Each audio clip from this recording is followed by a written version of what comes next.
நலம் காக்கும் ஸ்டாலின், உங்கள் குடும்பத்தின் நலன் அரசின் பொறுப்பு. கட்டணமில்லா மருத்துவ சேவைகள். GT Holidays, South India's #1 travel brand. You know you are special when you're with GT Holidays. பழைய நகையை கொடுத்து வைட் 11 monthsல அதே அடைக்கு புது நகையை எடுத்துக்கோங்க. எக்ஸ்ட்ராவா ₹1 தர வேண்டாம். Magic old gold exchange.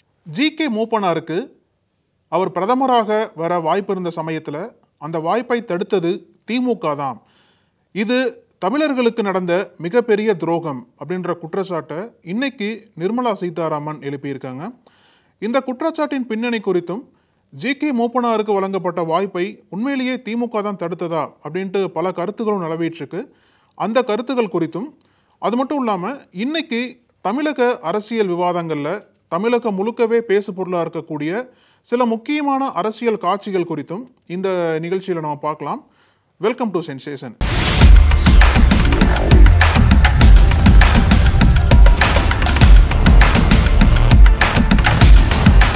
இன்னைக்கு சென்னையில் நடந்த GK மூப்பனாரோட நினைவு நாளில் பல அரசியல் தலைவர்கள் கலந்துக்கிட்டாங்க. குறிப்பாக சொல்லணும் அப்படின்னா மத்திய நிதியமைச்சர் நிர்மலா சீதாராமனில் ஆரம்பித்து GK வாசன், அப்புறம் குறிப்பாக எடப்பாடி பழனிசாமி, தமிழக பாஜகவோட முன்னாள் தலைவர், அப்புறம் LK சுதீஷ் போன்ற பல தலைவர்களும் கலந்துக்கிட்டு இதில் அவங்களோட கருத்துக்களெல்லாம் முன் வச்சு பேசினாங்க. இதில் குறிப்பாக நிர்மலா சீதாராமன் GK மூப்பனாரை பற்றி பேசும்போது தான் திமுக மீது ஒரு பகிரங்கமான குற்றச்சாட்டை சுமத்துனாங்க. அதாவது GK மூப்பனார் அவருக்கு பிரதமர் ஆகக்கூடிய வாய்ப்பு இருந்தது. GK மூப்பனார் ஒரு வலிமையான தலைவர், எல்லாராலும் மதிக்கப்பட்ட தலைவர். இவர் பிரதமராக வரக்கூடிய வாய்ப்பு இருந்த சமயத்தில் இங்கே இருக்கவங்க அந்த வாய்ப்பை தட்டி கழிச்சிட்டாங்க. அவர் பிரதமராக விடாமல் இவங்க தடுத்துட்டாங்க அப்படின்ற மாதிரி ஒரு குற்றச்சாட்டை சுமத்தியிருந்தாங்க. அந்த குற்றச்சாட்டு டைரக்டாக திமுக மீது அவங்க வச்ச குற்றச்சாட்டை தான் பார்க்கப்பட்டது. அது மட்டும் இல்லாமல் இந்த ஒரு நிகழ்வு என்பது தமிழருக்கு நடந்த மிக பெரும் துரோகம் அப்படின்ற மாதிரி நிர்மலா சீதாராமன் அவங்களோட கருத்துக்களை பதிவு பண்ணியிருந்தாங்க.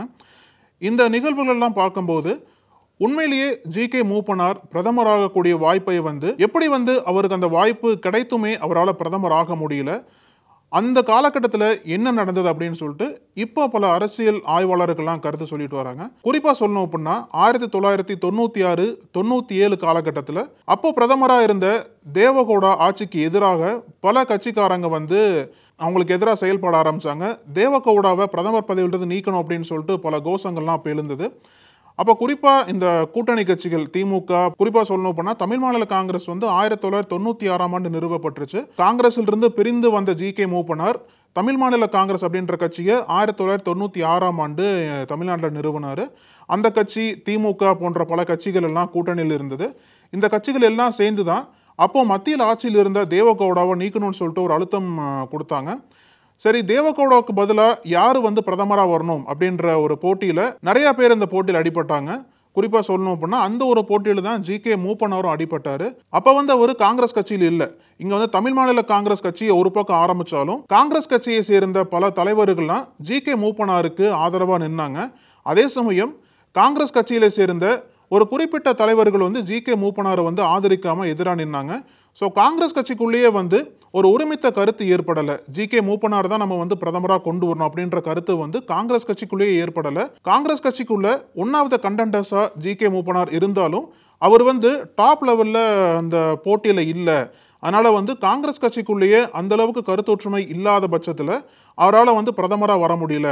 அப்போ அந்த கூட்டணி கட்சிகள்லாம் சேர்ந்து தேவகவுடாவுக்கு அப்புறம் யாரை பிரதமராக கொண்டு வரணுன்ற அந்த கூட்டத்தில் கலந்து பேசும்போது இறுதி முடிவாக IK குஜ்ராலை பிரதமராக கொண்டு வரலாம் அப்படின்ற முடிவு எடுக்கப்படுது. இதில் குறிப்பாக என்ன சொல்கிறாங்க அப்படின்னா, இந்த நிகழ்வை தொடர்ந்து ஆராயக்கூடிய பல அரசியல் ஆய்வாளர்கள்லாம் காங்கிரஸ் கட்சியே GK மூப்பனாரை முன்னிலைப்படுத்தி இங்கே பேசல, அங்கேயே பல குழப்பங்கள் போயிட்டு இருந்தது. அப்போ காங்கிரஸ் கட்சி தலைவராக இருந்த சீதாராம் கேசரி கூட அந்த அளவுக்கு ஒரு ஆதரவை GK மூப்பனாருக்கு கொடுக்கல. ஸோ அந்த மாதிரி காங்கிரஸ் தலைமையிலேயே ஒரு குழப்பம் போயிட்டு இருந்த சமயத்தில் GK மூப்பனாரை காங்கிரஸ் கட்சி வலுவாக ஆதரித்து பிரச்சாரம் பண்ணலை. அது மட்டும் இல்லாமல் ஒருமித்த கருத்து இல்லாமல் தான் இருந்தது. அப்படிப்பட்ட சமயத்தில் திமுகவால் மட்டும்தான் GK மூப்பனாரால் பிரதமர் ஆக முடியல அப்படின்ற குற்றச்சாட்டை முழுமையாக ஏற்றுக்க முடியாது அப்படின்ட்டு தான் அந்த ஆய்வாளர்கள்லாம் சொல்கிறாங்க. ஏன் அப்படின்னா இதில் பல காரணிகள் இருக்குது. குறிப்பாக சொல்லணும் அப்படின்னா 1996-97 காலகட்டத்தில் என்னதான் இங்கே கூட்டணியில் இருந்தாலும் திமுகவுக்கும் தமிழ் மாநில காங்கிரஸுக்கும் அரசியல் ரீதியா ஒரு முட்டாள் மோதல் என்பது இருந்துட்டே இருந்தது. இங்க வந்து தமிழ் மாநில காங்கிரஸ் கட்சிக்காரங்களாம் திமுகவை வந்து ரொம்ப தீவிரமா தாக்கிட்டு வந்தாங்க. அது மட்டும் இல்லாம திமுக தலைவர் கலைஞரே ஜி.கே. மூப்பனாருக்கு ஆதரவா பல கருத்துக்களை சொல்லியிருந்தாரு. ஒரு தமிழர் வந்து பிரதமரா வர்றதுக்கு திமுக நிச்சயம் ஆதரவு அளிக்கும். என்னதான் தமிழ்நாட்டில் திமுகவுக்கும் தமிழ் மாநில காங்கிரஸுக்கும் ஒரு அரசியல் மோதல் இருந்தாலுமே ஒரு தமிழர் பிரதமரா வர்றதுல திமுக வந்து நிச்சயமா ஆதரவு கொடுக்கும் அப்படின்ற மாதிரி ஒரு உறுதியை கலைஞர் வந்து அப்ப கொடுத்திருந்தாரு.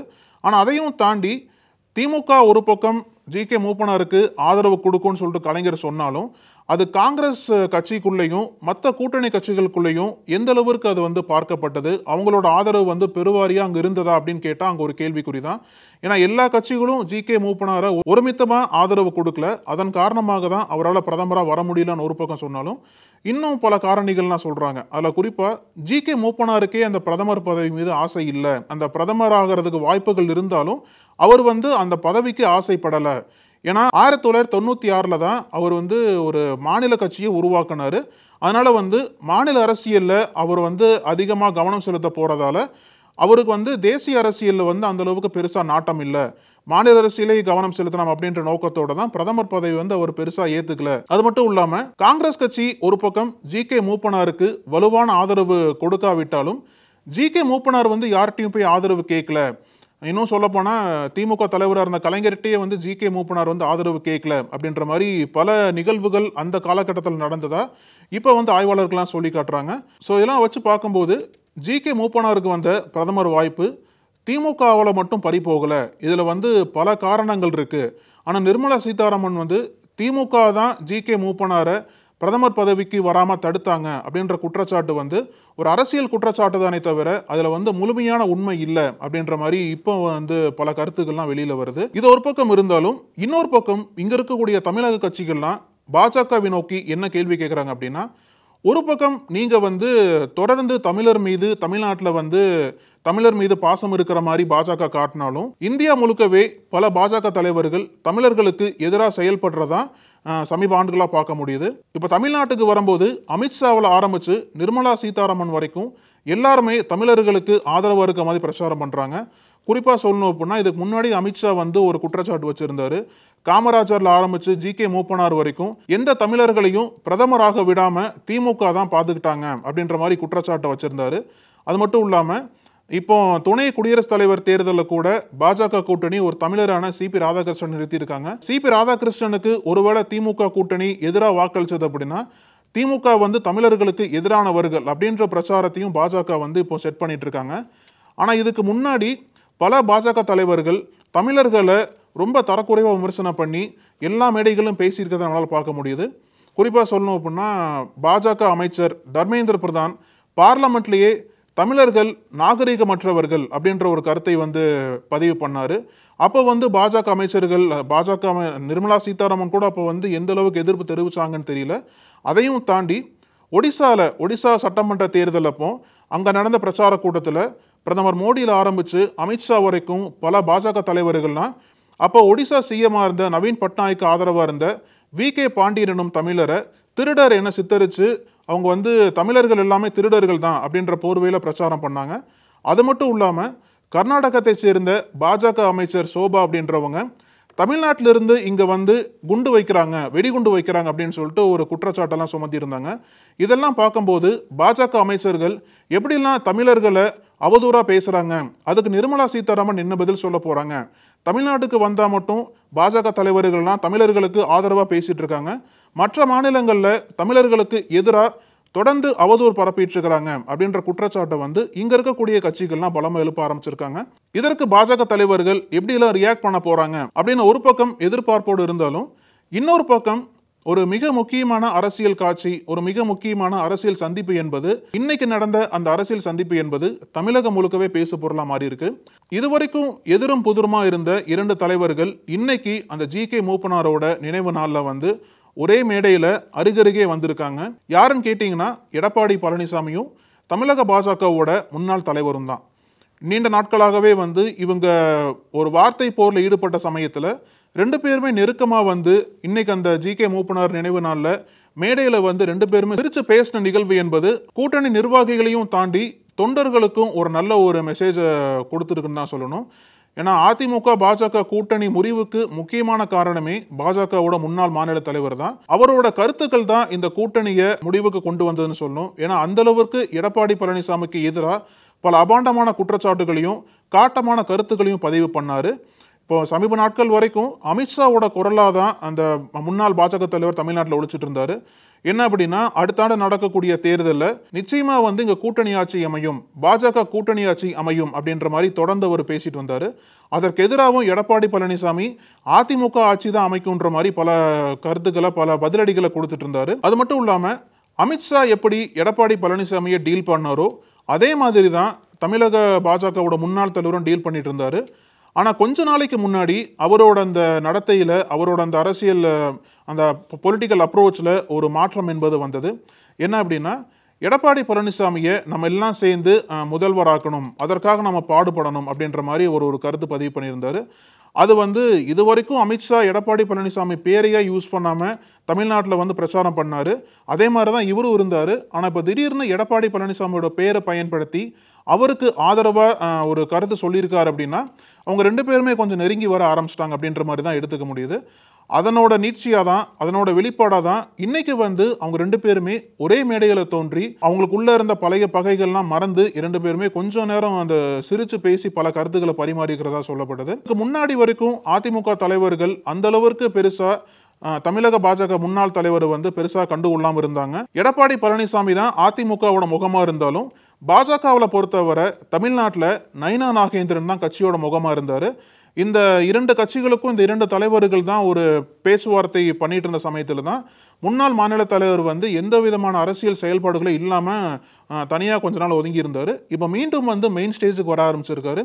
குறிப்பாக சொல்லணும் அப்படின்னா, இன்னைக்கு அந்த ஜி.கே. மூப்பனாரோட நினைவு நாள் மேடையில் எடப்பாடி பழனிசாமியும் தமிழக பாஜகவை சேர்ந்த முன்னாள் தலைவரும் கொஞ்ச நேரம் சிரிச்சு பேசினதுக்கு அப்புறம் எடப்பாடி பழனிசாமி அதிமுக மாவட்ட செயலாளர் கூட்டத்தில் கலந்துக்கிட்டாரு. அங்க ஒரு முக்கியமான கண்டிஷனை போட்டிருக்காரு. அதாவது அந்த மேடையிலேயே பாஜக தலைவர்கள், குறிப்பா நிர்மலா சீதாராமன் ஆரம்பிச்சு எல்லா பாஜக தலைவர்கள் என்ன சொன்னாங்க அப்படின்னா, அடுத்த ஆண்டு நடக்கக்கூடிய தேர்தலில் நம்ம கூட்டணியா ஜெயிக்கணும், திமுகவை தோற்கடிக்கணும். திமுகவை தோற்கடிக்கணும் அப்படின்னா நம்ம கூட்டணி ஒருங்கிணைஞ்சு எந்த விதமான பிரச்சனையும் இல்லாம, எந்த விதமான மோதல்களும் இல்லாம ஒன்னா இணைஞ்சு செயல்பட்டா மட்டும்தான் திமுகவை தோற்கடிக்க முடியும் அப்படின்ற மாதிரி பல கருத்துக்கள் அங்க தலைவர்கள் பதிவு பண்ணியிருந்தாங்க. அதே கருத்தை தான் எடப்பாடி பழனிசாமி அதிமுக மாவட்ட செயலர்களிடத்துல பாஸ் பண்ணியிருக்காருன்னு சொல்லணும்.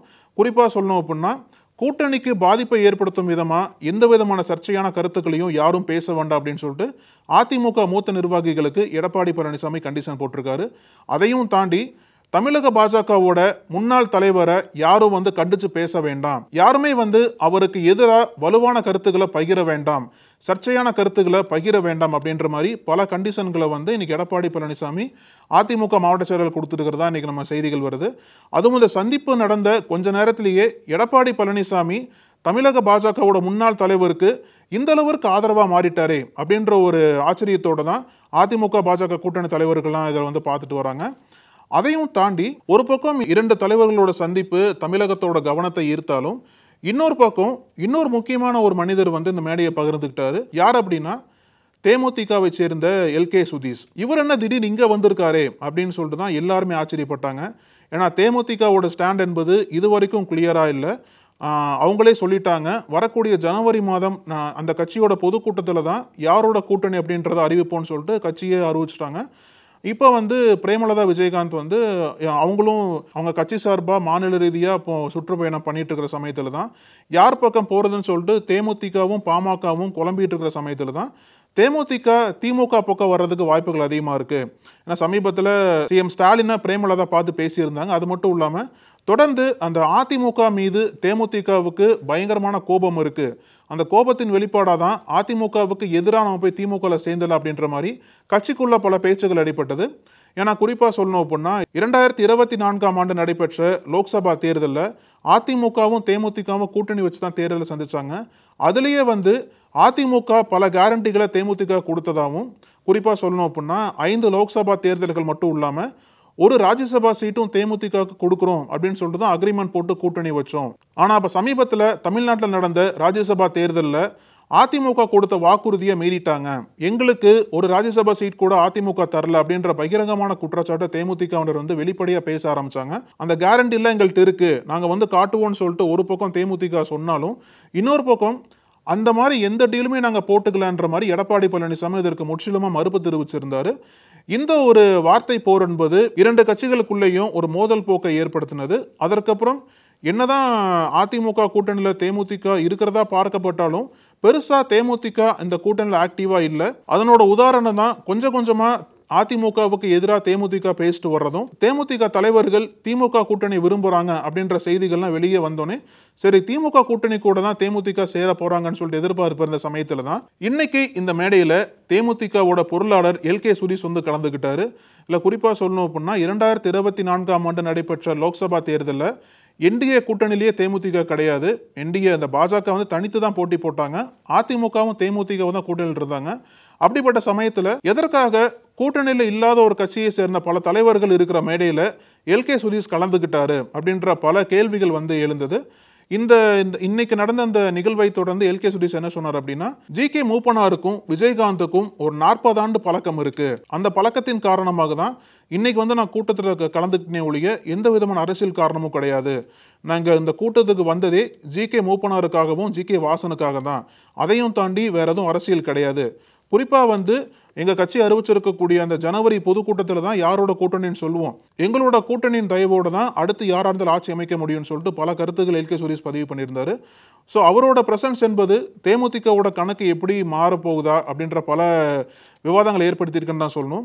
ஏன்னா இதுவரைக்கும் எந்த விதமான கிளியர் ஸ்டாண்ட் இல்லாத தேமுதிக ஒரு பக்கம் வந்து மீண்டும் பாஜகவோட கூட்டணி வைக்க போறாங்களா? ஏன்னா முன்னாடியே தேமுதிக வந்து பாஜகவோட கூட்டணி வச்சாங்க, அதிமுக கூட்டணி வச்சிருந்தாங்க. ஸோ அது மாதிரி திமுக இருந்து பெருசா சிக்னல் வரல அப்படின்றத காரணத்துக்காக மீண்டும் அந்த கூட்டணியை வந்து ரிவைவ் பண்ண போறாங்களா, மீண்டும் தேமுதிக வந்து அங்க ஜாயின் பண்ண போறாங்களா அப்படின்ற மாதிரி பல விவாதங்கள் கிளம்பி இருக்கு. ஸோ இன்னைக்கு தமிழக அரசியல் களத்தையே தமிழக மக்களையே ஒட்டுமொத்தமா ஈர்த்திருக்கக்கூடிய ஒரு நிகழ்வா ஜி.கே. மூப்பனாரோட நினைவுகள் அமைஞ்சிருக்குன்னு தான் சொல்லணும்.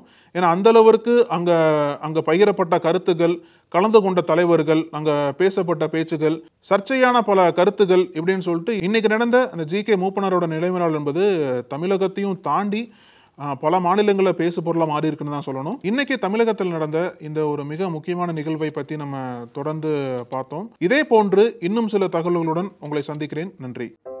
நக்கீரன் டிவிக்கு சப்ஸ்கிரைப் செய்யுங்கள். உங்கள் ஆதரவே எங்கள் பலம். ஆசிரியர்களுக்கு நண்பனாகவும் மாணவர்களுக்கு ஆசானாகவும் திகழும் தேர்வு வழிகாட்டி. ஒவ்வொரு பாடத்திற்கும் அனுபவமிக்க ஆசிரியர்களின் துல்லியமான தெளிவான விடைகள்.